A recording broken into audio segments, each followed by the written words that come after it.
Good morning. Just having a shop day. The weather came in on us, and by the time I could get everything sorted out, I couldn't get the lawns would have been too wet. So I got back in the shop, but started to get to some of this stuff, and it's just overwhelming in a way. I'm trying to do the deck where the clocked spindles let you have a shorter deck front to back, which would let me make my machine, whether it be a sit down or the other, have the wheels tucked back closer, the front wheels. And that lets me do a lot of different things. Or if I left them in standard geometry, it would let me put the detached brake in front of the deck and have single pass lawn processing on 3 dimensions. So instead of just the horizontal, 2 dimensions, whatever, it doesn't matter. It's the salient point is that it's different than what is being done traditionally in lawn service. So if it was where the front wheels were back to about that joint, for instance on this machine, and then replace that 52 with the clocked set 60-inch deck, a little bit under 60, I can still get through the gates on all my yards, but it would let the front wheels be back further, like say on this machine, and that would let me, in theory, put a wood splitter pump off the fan drive shaft on one of these pumps, and have a small separate hydraulic system to run a small front end loader for skip loading some mulch or a little bit of dirt here and there.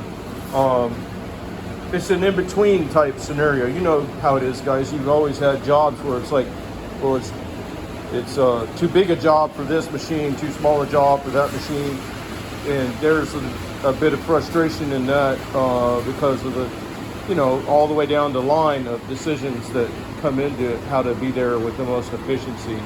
So I having trouble on this deck. I'm sorry to ramble on. And I don't know whether I want to allow this. Keep in mind your movement here is this way, and your overall discharge is this way. And I'm going to flip it around and show you what I'm trying to decide on this. I know I could put a plate all the way down here and make it straight, or I can encourage the clippings from this first deck to come back into processing. And I guess it all comes down to what you plan on mowing. If you're mowing a lot of cleanups or heavy grass, obviously, then it would be best to let this material flow, and then discharge.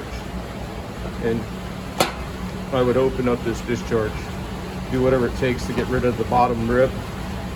I'm sorry about the camera work, and make it. I'll leave the front of the discharge about there, but bring it back and open it up wider. This gap gets filled in.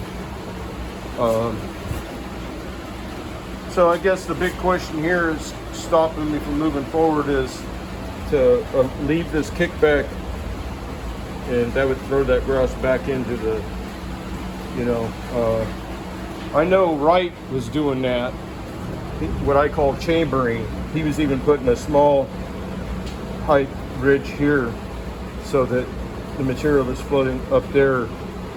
I think it was adjustable or removable or something, but I call it chambering. You're keeping the clippings in the cut area longer. But the problem I've had with that in my area is that makes the clippings so fine. And when they become fine, they pack.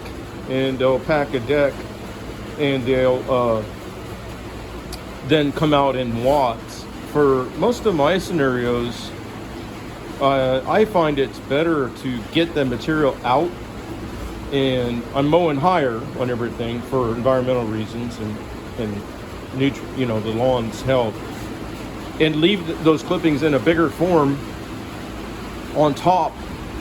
Now, most people are gonna be like, what do you mean? You would never want to leave clippings on top. Yeah, I do. I find for most of my lawns, that's the best, because then I have the option of coming back and finding those clippings out and dispersing them in a different direction. I might even come at 90 degree to the first pass route so that there's a broader distribution of seed or clippings. And as long as I'm not packing it down with my wheels, then it doesn't do damage. It's these little wads of clippings that do damage. So I'm thinking of going and making that straight and encouraging all my clippings to go out. Okay, so that's probably what the first one I'm going to build. I'm building a 60-inch deck for the smaller machines, and then I'm building a 90-inch deck.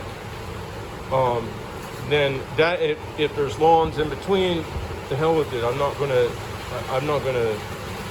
So anyway, if anybody's in Central Florida, one of the biggest problems I have right now, in line with trying to move towards that end goal of having a small loader function for this machine, and I'm picking the stand-on platform for it because of most of the time you're going to get on and off and on and off if you're doing landscape installs or whatever.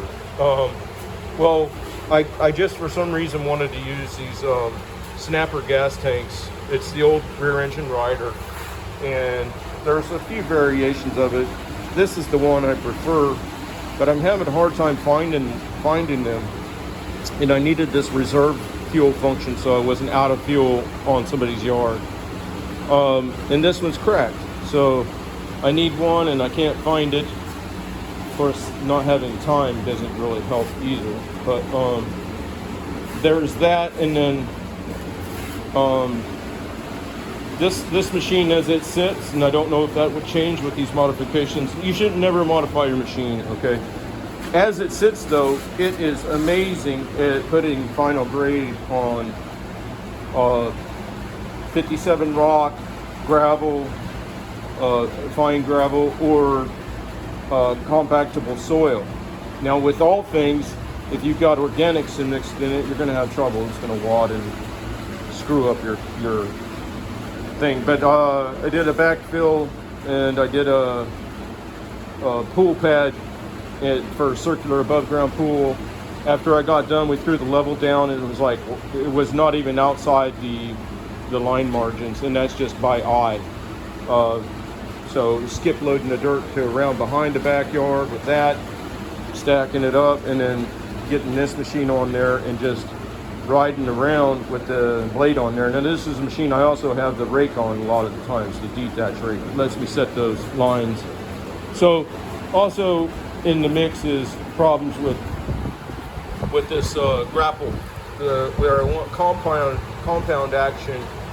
So the thought here was, that's got about 3-inch throw, but it only opens, this is to replicate what the tooth might be like, a set of teeth that would slide across this bar, and therefore you could pick on the left side, right side, or center with the grapple tooth, it being a carrier that's, not as wide as the bucket, but also you could take the bolt out and it would slide off.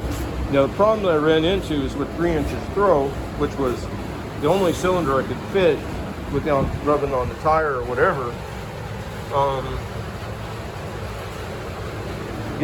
I'm starting with an existing bucket. I know the grapples that I've seen, they have them more right here, which puts it closer to the axis point so that you get more rotation or linear motion. But the problem that I've seen too with commercial ones is they have the same issue with these compact skid steers. So when that was hooked up and you threw that cylinder, it would only open to about right here. Well, I can't get on the big old stack of brush with that. I need that baby up like that, and then conversely, when it closes, I need it to close down approximately like that. If not, sweeping the bucket and compacting it. That's why I cut the windows out on the edges and stuff.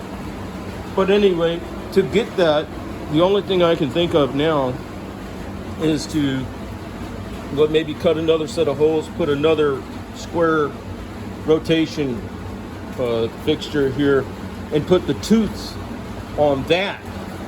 And then from here, since the cylinder is still actuating the top bar, it would have a link arm to the bottom one, and that link arm would need to be long, and then the connecting arm down here for the link would need to be short, and then that way you gain rotational movement from the same amount of linear movement. You lose a little bit of hydraulic pressure, but for what I'm trying to do, I don't care. Well, anyway, that's some of the problems, just a few of them actually, that I'm dealing with right now. So, you guys got any suggestions on any of those fronts? Just give me a holler. All right, or not holler, just leave a message for in the thing. All right, bye.